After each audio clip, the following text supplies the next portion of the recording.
Et puis dans ce contexte des violences policières et des accusations de racisme, qu'en est-il sur le terrain dans un département comme la Seine-Saint-Denis? Ici, pendant le confinement, il y a eu plus de contrôles et de verbalisation qu'ailleurs.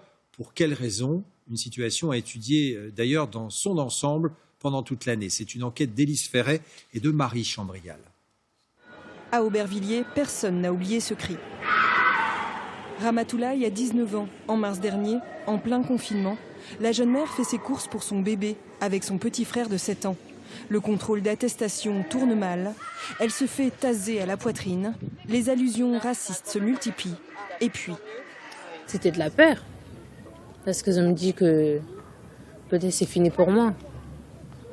Moi aussi, peut-être je vais me faire tuer comme Adama. Mais après... Et vous vous dites que votre famille... C'est fini, je vais plus les revoir. Parce qu'ils avaient vraiment peur. Parce que les gifles qu'ils me faisaient, ils n'en pouvaient plus. L'histoire est racontée dans cette BD. Un dessinateur a choisi d'illustrer les violences policières du confinement.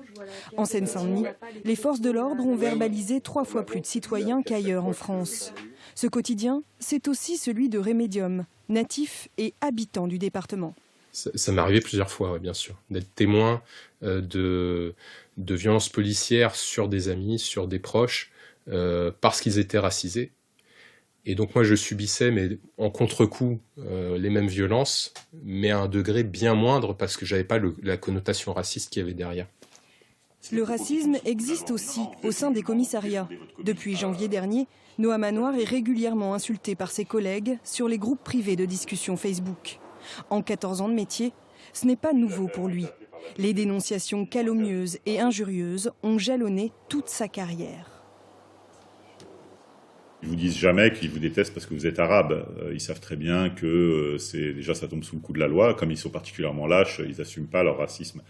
Donc en gros, leur problème, c'était en fait, c'était principalement l'idée que je pouvais prendre parti pour les victimes de violences policières. Qu'est-ce qu'ils se disaient? Sale traître, ce genre de choses. Bon.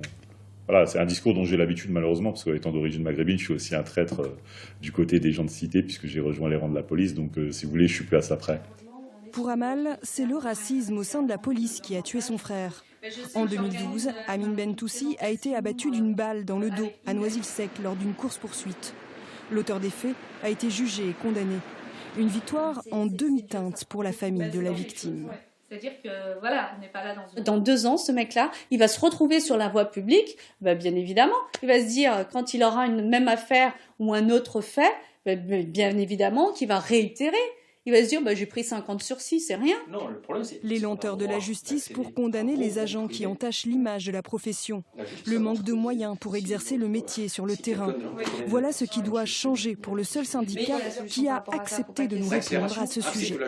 Il faut mettre en place des formations permettant aux gens d'en prendre conscience. Et il faut aussi favoriser des bonnes conditions de travail pour pas que des gens se retrouvent dans des situations émotionnelles qui soient compliquées. Au contact de la délinquance, avec l'impression qu'on ne fait rien, qu'on relâche toujours ces personnes qui ne sont pas protégées contre les outrages et contre les rébellions notamment.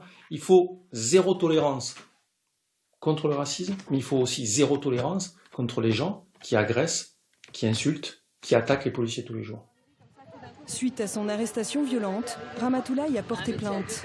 Comme beaucoup de personnes dans son quartier, lorsqu'elle recroise les policiers qui l'ont interpellée, elle est prise de panique.